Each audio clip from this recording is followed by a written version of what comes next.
7:40 de la mañana ya tenemos el contacto con el presidente de la CONAIE, el ingeniero Leonidas Sisa. Ingeniero, muy buenos días. Omar Jaén le saluda. Estoy junto a Noris Arroyave. Jimmy está en temas personales. Le agradecemos por su tiempo, ingeniero. ¿Cómo está? Buenos días. Buenos días, estimado Omar y estimada Nora. Muchas Noris, gracias Noris, por la invitación. Noris. Ya le pusieron Noris. Nora. Es Noris. No se preocupe, ingeniero. A ver, la semana anterior, no se preocupe. A ver, la semana anterior ustedes dieron una rueda de prensa junto con sus compañeros de la FENOCIN y de la FEINE, en donde denuncian lo que para ustedes es incumplimientos por parte del gobierno. De manera sucinta, doctor, de manera concreta, en honor al tiempo, ¿cuáles son los principales incumplimientos que ustedes han detectado de estas mesas de diálogo con el gobierno? A ver, en las 10 mesas temáticas hay temas que son muy... ¿Me escuchan? Sí, lo escuchamos, ingeniero, continúe. Perfecto. A ver, en el primer tema, ¿no es cierto? En el tema de subsidios, no se llegaron a puntos de acuerdo, que eso más bien, los puntos por lo menos acordados, tienen que eliminar los subsidios a los grandes grupos económicos. Me parece importante que se haya empezado por el tema de las camaroneras hasta 30 hectáreas en adelante. Pero realmente ahí vemos que está muy limitado, digamos, esa conclusión. Segundo, en el tema de alivio financiero, habíamos dicho, en los 3 sectores necesitamos un proceso de renegociación, un proceso que limpie la usura del sistema financiero, que la gente pueda pagar. Aquí no hemos tenido más que solo en el sector público. Y en el sector público se hizo un anclaje con el decreto del gobierno que salió el 452, si no me acuerdo mal, ¿no es cierto? En los días que estábamos en la movilización, hasta $3,000 está el decreto. Pero además de eso, en el mismo acuerdo de alivio financiero, en la segunda mesa, esta se cumplirá, y en este momento se está poniendo interpretaciones. Podrá. Entonces, por lo tanto, el gobierno dice que no podemos nosotros obligar. Pero ellos mismos se comprometen en la mesa. Entonces, ahora no estamos en una mesa de diálogo. Ahora lo que estamos es haciendo cumplir lo que en el diálogo salió. Además, en la siguiente mesa, en la mesa de minas, todo el problema del extractivismo. Aquí se había quedado. Se debe dejar una moratoria mientras se garantice la construcción de una ley, la ley de consulta previa libre e informada, como determina en este caso la Corte Constitucional. En esta parte, en lugar de avanzar en ese tema, más bien lo que han hecho es llamar al país y al mundo diciendo que van a actualizar los catastros mineros. Y eso que están diciendo en otras palabras, simplemente van a continuar con los procesos mineros, cuando hemos dado opciones económicas en las mesas, porque la gente ya está viviendo de algo en esos territorios que hay presencia minera. Ingeniero, usted ha explicado y detallado lo que para ustedes son incumplimientos, pero seamos sinceros, mediáticamente lo que se ha concentrado en estas últimas semanas es el tema de la condonación de deudas. Y eso es algo que quisiera que ustedes lo expliquen bien. A ver, primero hablaban sobre la deuda de la CFN, de lo que era Ban Ecuador. Luego que querían que sean también los préstamos de la banca privada. Luego que también sea el BIES. ¿Fue así o no fue así? ¿Eso es lo que ustedes están pidiendo o no? No ha sido así. Ya. A ver, nosotros primero, al menos si es que escuchamos nuestra vocería desde el inicio, no de la movilización, desde el inicio del año, ¿qué habíamos dicho? Alivio financiero, que el sistema financiero en este país sea público, privado y cooperativas de ahorro y crédito, de opciones que la gente pueda pagar. No se mantenga con usura, con abuso. La gente no puede pagar 6 meses. Resulta que llevan un proceso judicial y incautan, quitan bienes, quitan carritos, quitan casitas, todo han hecho eso. Entonces, ¿qué habíamos dicho? Demos opciones a la gente. Primera instancia, demos opciones a la gente que puedan pagar de acuerdo a su bolsillo. Segundo tema, habíamos dicho, reduzca los intereses para los sectores productivos que estamos jodidos, sobre todo el sector agrícola y ganadero. Tercer tema, créditos blandos a la gente que ya quedó mal en el sistema financiero, que puedan tener una calificación y que vuelvan a poder tener los créditos de acuerdo a la planificación económica. Y en cuarta instancia, hay créditos incobrables. ¿Eso quién dice? No la decimos nosotros, dice el mismo sistema financiero, pero sobre todo en el sector público, que incluso ya tienen provisiones para esos créditos que no han podido pagarla. Entonces esos créditos que aproximadamente llega al 2%, no es todos los créditos, los 4.200.000 créditos en el país, no, sino los créditos de impago que la gente finalmente está jodida, eso sí merecería en este caso la condonación. Aquí se ha pretendido poner más o menos diciendo que los pueblos indígenas estamos queriendo que regale todo, y eso es una falaz mentira que en este caso están utilizando para hacernos quedar mal. Ahora, ingeniero, ustedes han hecho el cálculo de cuánto tendrían que asumir banca pública y banca privada si es que se hace este tipo de condonación. Porque, a ver, entiendo que el gobierno le salga con el, oye, ¿de dónde saco yo? Pero la banca privada, ¿ya? Usted sabe que en la banca privada lo que está rodando es dinero propio de los cuentaahorristas, ¿no es verdad? Y eso es lo que se presta y uno va ganando intereses y ahí uno va ganando, va teniendo liquidez. Pero la pregunta es, ¿cómo la banca privada puede cubrir lo que serían estas condonaciones de deuda? Porque eso también sería un golpe para las arcas de los bancos. Estamos absolutamente claros. Todos los créditos, eso lo quiero decir, sobre la misma información del sistema financiero en este país, todos los créditos impagos, los que ya no han podido cobrar mismo, ya tienen provisiones. No es que ahí está dando la vuelta a la plata y no van a poder, en este caso que está desatendida, digamos, este hueco, digamos de así, ¿no es cierto?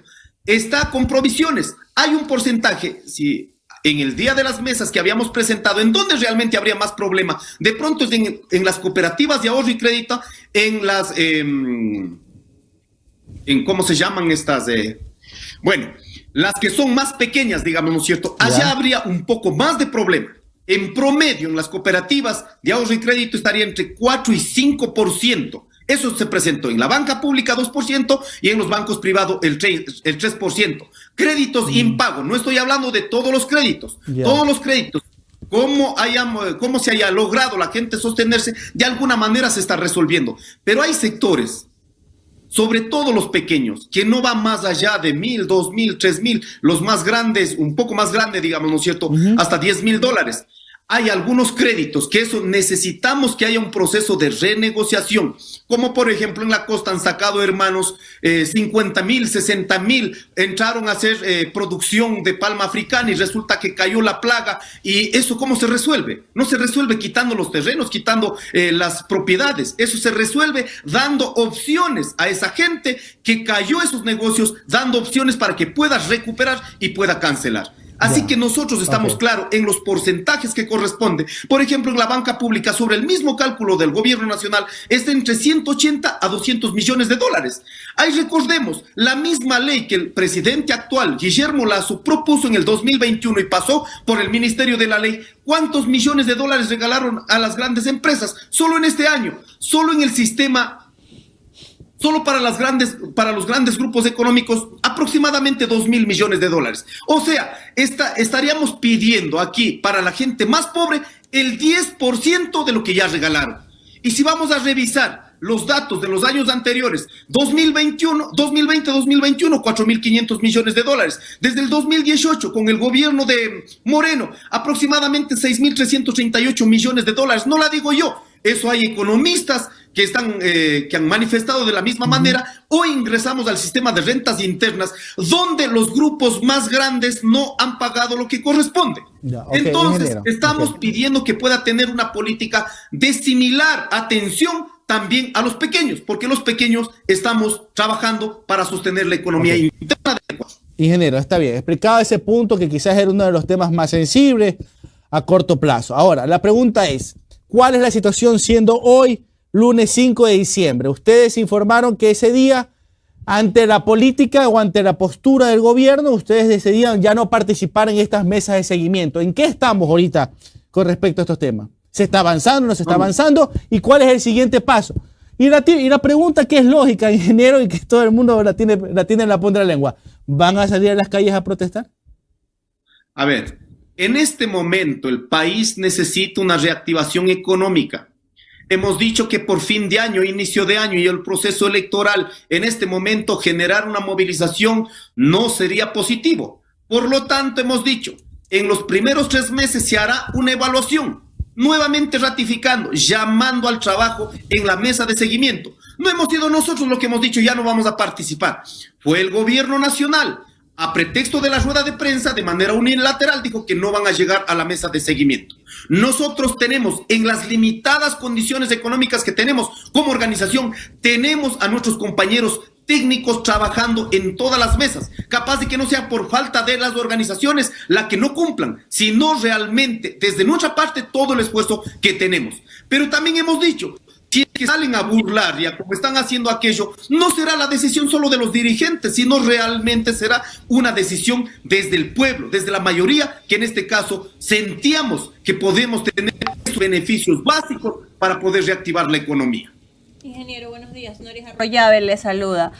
Ingeniero, entonces entendería que no van a realizar movilizaciones por el momento, pero sí hay una puerta entreabierta para que se realicen las movilizaciones en caso de que se sienta que no se están cumpliendo con los acuerdos.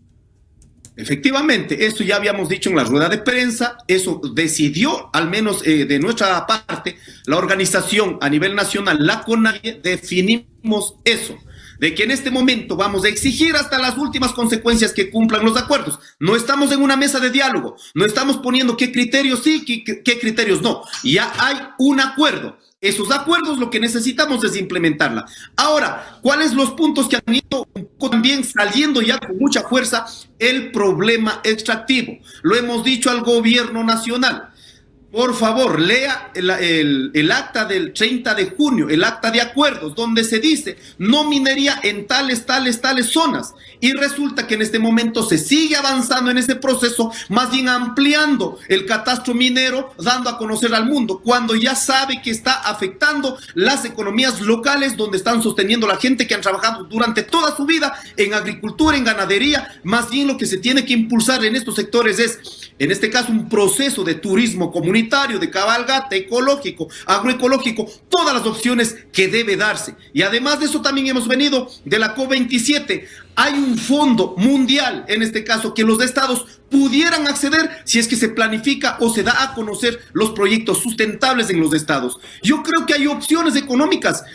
Y miran siempre los países centrales a los países de tercer mundo, siempre miran como países que podrían únicamente vender materia prima, cuando realmente nosotros podemos sostener la ecología, podemos sostener la madre naturaleza, el agua, y dar opciones a estos mismos países, en este caso, que también sostienen el turismo. Ingeniero, antes de pasar a la otra pregunta, solo para que nos quede claro, entendería que cualquier movilización o cualquier indicio de movilización serían después de 3 meses de evaluación. Bueno, está definido así. Vamos a mirar en estos días, en estas semanas, que realmente podamos avanzar en este tema de acuerdos. Sí, efectivamente, para dejar tranquilo a la población ecuatoriana, a los compañeros, que esto no depende de los dirigentes, sobre una primera evaluación, allí tomaremos una decisión y de acuerdo a los acuerdos que están previstos y han salido en la mesa, y efectivamente mirando cuánto se ha cumplido, cuánto no se ha cumplido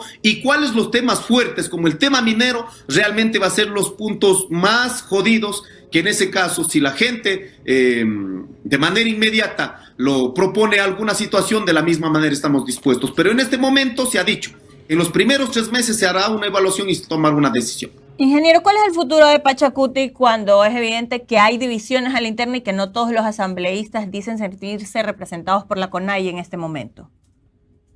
Bueno, eso ya hemos visto desde hace 6 años. La CONAIE propuso al compañero Marlon Santi y a todo el Comité Ejecutivo Nacional con el afán de que mantenga esa unidad orgánica entre la CONAIE y el movimiento Pachacuti, que respete en este caso su pensamiento político ideológico. Si no quieren llamarse de izquierda, entonces unidos con los sectores populares y los pobres. Y también se dijo para que recupere el proyecto político, si es que allí, en esas opciones políticas, han entregado nomás a cualquier extraño de la política a nombre de Pachacuti, y encima de eso nos vienen a tirar leña, pues prácticamente es la conducción la que está mal, no toda la estructura del movimiento Pachacuti, por la cual invito a las autoridades locales, a los dirigentes locales, en este proceso electoral debemos trabajar con mucha fuerza, pero siempre teniendo a compañeros que vayan a respetar un proceso histórico de lucha y un proyecto político en la cual estamos anclados. Y aquí no es solo para los indígenas, aquí por favor no se confunda, los indígenas, mestizos, blancos, montubios, hermanos afros, todos, si tenemos una identidad identidad política, ideológica, estamos en el mismo proceso, pero aquí por llamarse mestizos y venir con otras cargas ideológicas y a dañar a la estructura del movimiento Pachacuti, eso depende mucho de la dirigencia con la que ha llevado hasta estos días. Ingeniero, ¿y cuál va a ser la posición de la CONAIE frente a la consulta popular? Nosotros hemos definido con absoluta claridad. Ese es un mecanismo para la oxigenación del gobierno nacional. No va a resolver nada. Ya lo tenemos como referencia las consultas anteriores. Nosotros decimos no a la consulta, no va a resolver. Y es más, si revisamos los anexos, prácticamente están comprometiendo temas que nada tiene que ver con los temas que están proponiendo. Ingeniero, ¿cuál es también la posición de ustedes como CONAIE ante ese debate que se ha abierto de eliminar la tabla del umbral de drogas, considerando que Carchi es una de las provincias que tiene mayor índice de consumo de H? Sí, yo creo que es muy importante topar este tema, se debe reducir. Ahora ya hay dos dilemas también. Por un lado, si tenemos una sociedad sin opciones económicas, sin opciones de educación, ¿qué tienen los jóvenes? Lo más fácil, lo que más le ofrecen inmediatamente. Un país que antes era simplemente de tránsito, se convierte ahora, de a poco en poco ha ido convirtiendo un país de producción, de tránsito y de consumo. Y me parece importante este proceso para la regularización. Este tema todavía no hemos tomado una decisión. El día de hoy tenemos una reunión, frente a esto tomaremos como Consejo de Gobierno y lógicamente trasladado a una organización para que haya esto mucha fuerza, mucha contundencia y una decisión sobre todo también en nuestras estructuras de base, porque hay droga, hay presencia de droga también para nuestros jóvenes y en nuestros territorios y es importante discutir estos temas. Muchísimas gracias al ingeniero Leonidas Issa, presidente de la CONAIE, por participar de esta emisión. Tenga un buen día, ingeniero. Muchas gracias, un buen día a todos y todas.